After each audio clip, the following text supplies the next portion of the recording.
A few months ago, I made this game where you basically just ran near waters. But now, I want to turn this game into a mobile game that you can download and play for yourself. But I will be making a new project and change a lot of things. You'll see in a moment. But for now, let's make a new project and add our player with the same code, including the infinite generation of platforms in Coastal Run. And here it is. The problem with this now is that the camera movement doesn't feel very mobile-ish, you know? So I went with a simple camera script instead of having the camera face the direction of the player.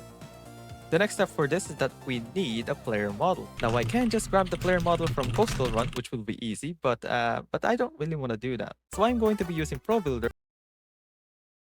So I'll be using Blender for the player model. It's really simple, just a few cubes and this and that, and there you go.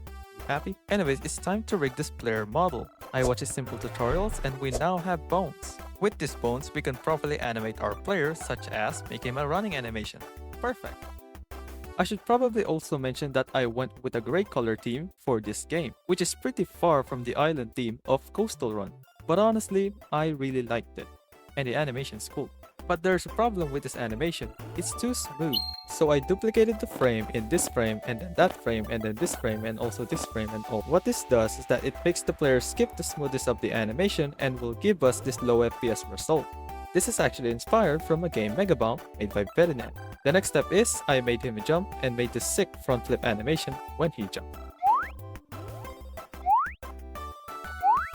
Now the player is basically complete, but I want to add something that I've been wanting to add since I was a child, and that is making the player dash. And I only have one thing to say for this. But spamming the dash button is not really ideal, so I added a cooldown and sound effects because why not? Anyways, there you have it, our player is complete.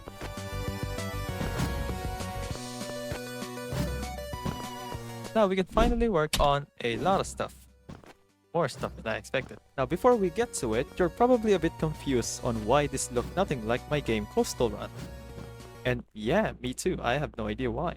So that's why we're going to add some enemies. So I added this guy, but you can't really kill him, so I gave the player a stick, I mean a sword, that you can use to defeat your enemies. As you can see, I decided to keep things simple, that's why I rely on effects to make this look good. Currently though, the enemy is just a capsule. So I made this two-wielding gun enemy and the result is honestly kinda cool. I'll definitely add more enemies later on, but for now this will do. Now I think we should probably focus more on the platform spawning thing, because this plays a very important role for this game. So instead of spawning the platform in a straight line, I spawned them at random position. I then turned the platform into cubes and gave them different shapes and sizes. Now this is better so that the player will always use his jump button or his dash ability. But the game still feels a bit slow and I don't like it. So I went with a different approach. I use long cubes, which I think it's way better and this makes it easier to place enemies. Speaking of enemies, I decided to add 2 more enemies. So the first enemy is just a simple turret that will only shoot once. And the last enemy is this guy. This guy does not really do anything other than just stand there. But it will give you points when you kill him.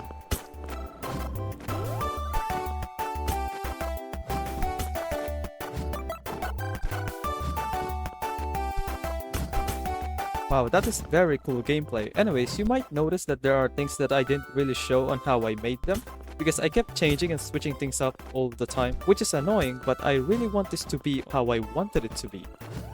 Anyways, one of you said that I should add coins to Coastal Run, so I'll be adding it here. So I made a coin model in Blender. Just like most games, I'll be spawning them in straight lines instead of spawning them at random position.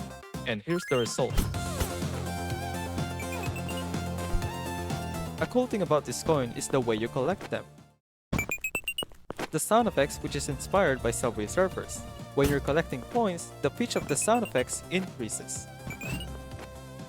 After more days on working on this game, I finally got all of the cube spawning platform thing to spawn properly and it is exactly what I want.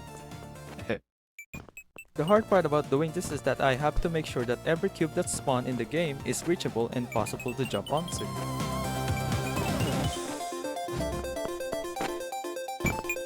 Oh no, that's a big old jump. I don't know how to reach that. It's the game developer's stupidest stuff. In order for the player to reach that jump, I added this cube, which is a ramp. That'll boost the player to reach it. But this is just a cube, so I made this ramp model and add particles. Anyways, I added 3 of them with 3 colors. So the blue one is the weakest, the purple one is the medium, and the red one is the strongest. Big juice. I'll be adding more of this in the near future, just not right now because there are more things to do, but I will keep you all updated. Last thing that I should probably fix is the sword because it's just a stick. So I quickly model a proper sword in Blender and replace it with a stick. And the player is finally complete. I think I will call this video episode 1 because I don't really want to rush this project, but if you have some suggestions, let me know down in the comments. And thank you for all of the support on this channel because I did not expect any of this to happen. This project will probably be the longest project that I will be working on and will also be the first game that I will be uploading on the App Store.